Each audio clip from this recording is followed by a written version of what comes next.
আকাশবাণী আগরতলা। স্থানীয় সংবাদ পড়ছি মনীষা কর্মকার।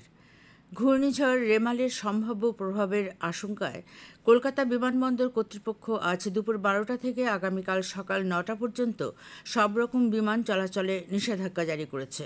ফলে আজ দুপুর 12টার পর থেকে আগামীকাল সকাল পর্যন্ত আগরতলা কলকাতার মধ্যে সব বিমান বাতিল করা হয়েছে বলে জানিয়েছেন আগরতলা এয়ারপোর্ট ম্যানেজার স্মিতা প্রকাশ।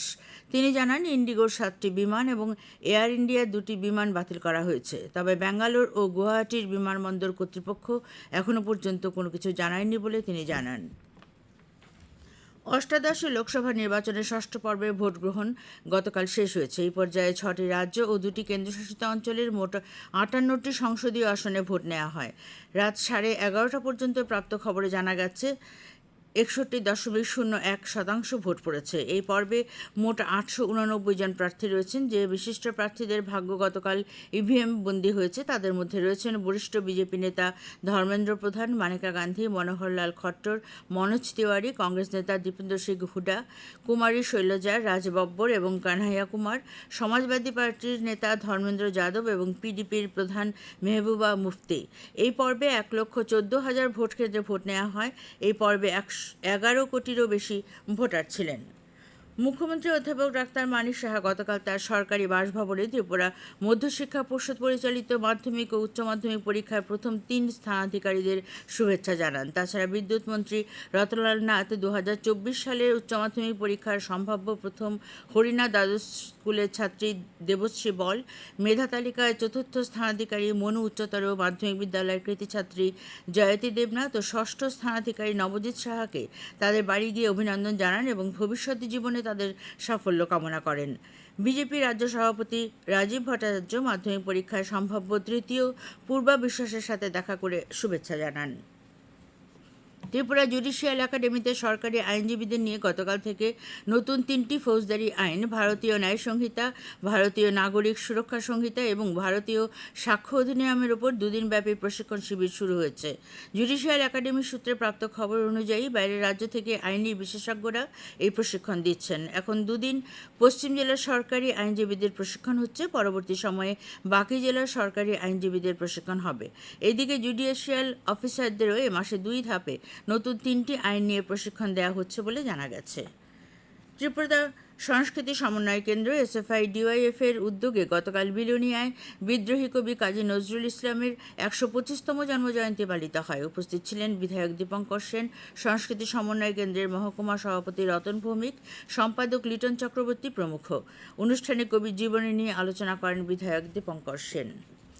আসন্ন অষ্টাদশ লোকসভা নির্বাচনের গণনা উত্তর জেলা ধর্মনগর, পানিসাগর এবং কাঞ্চনপুরে হবে বলে গতকাল জানিয়েছেন উত্তর ত্রিপুরা জেলার পুলিশ সুপার ভানুপদ চক্রবর্তী। তিনি জানান, কাউন্টিং হলে যেখানে ইভিএম রাখা হয়েছে সেখানে সিআরপিএফ, টিএসআর ও রাজ্য পুলিশ মোতায়েন রয়েছে। তাছাড়া ভোট গণনা ও ভোট গণনার পর উত্তর জেলায় যাতে শান্তি বিরাজ করে সেই লক্ষ্যে বাড়তি নিরাপত্তা কর্মীদের উত্তর জেলায় পাঠাবার জন্য আবেদন জানানো হয়েছে বলে তিনি জানান।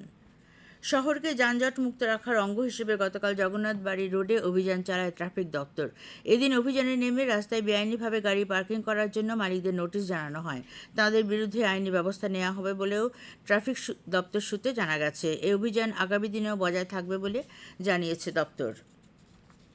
বিদ্যুৎ ব্যবহার নিয়ে বিদ্যুৎ নিগমের কাছে লোড ডিক্লারেশন দেওয়ার জন্য বিদ্যুৎ গ্রাহকদের কাছে অনুরোধ জানিয়েছেন ত্রিপুরা রাজ্য বিদ্যুৎ নিগমের ম্যানেজিং ডিরেক্টর দেবাশিস সরকার। আকাশবাণীর সঙ্গে এক সাক্ষাৎকারে তিনি জানান, রাজ্যে গরম পড়ার সঙ্গে সঙ্গে বিদ্যুতের ব্যবহার বেড়েছে। ইতিমধ্যেই দৈনিক 360 মেগাওয়াট পর্যন্ত চাহিদা পৌঁছেছে। তিনি বলেন, বিদ্যুতের পর্যাপ্ত যোগান থাকা সত্ত্বেও এসি মেশিন সহ বিদ্যুৎ সরঞ্জামের ব্যবহার বৃদ্ধি পাওয়ায় বিদ্যুৎ সরবরাহ বিভিন্ন সময়ে বিঘ্নিত হচ্ছে। এতে বিদ্যুৎ সরবরাহ ব্যবস্থার যন্ত্রাংশ ক্ষতিগ্রস্ত হচ্ছে।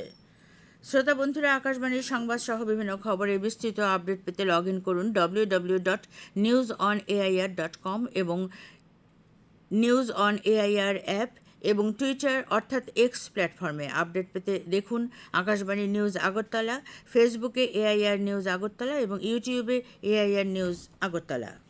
ভারতের আবহাওয়া দপ্তর জানিয়েছে যে উত্তর বঙ্গোপসাগরে ঘূর্ণিঝড় রেমাল এখন পশ্চিমবঙ্গের সাগর দ্বীপপুঞ্জের প্রায় 290 কিলোমিটার দক্ষিণ দক্ষিণ পূর্বে, বাংলাদেশের খেপুপাড়ার 300 কিলোমিটার দক্ষিণ দক্ষিণ পশ্চিমে এবং 320 কিলোমিটার দক্ষিণ দক্ষিণ পূর্বে ও পশ্চিমবঙ্গের ক্যানিংয়ের পূর্বে অবস্থান করছে।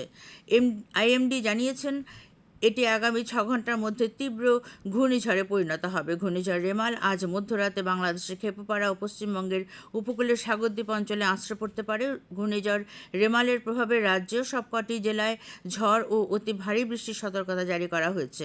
এই ঘূর্ণিঝড়ের সর্বোচ্চ গতিবেগ হতে পারে ঘন্টায় 120 কিলোমিটার।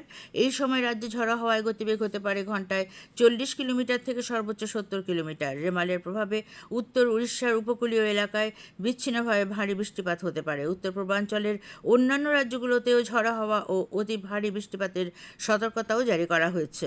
আবহাওয়া দপ্তর সূত্রে জানা গেছে, আজ আকাশ আংশিক মেঘাচ্ছন্ন থাকবে। ভোরে তাপমাত্রা ছিল 24 ডিগ্রি, সর্বোচ্চ তাপমাত্রা থাকবে 31 ডিগ্রির কাছাকাছি। ভোর 5:30 পর্যন্ত বৃষ্টি হয়েছে 33.6 মিলিমিটার।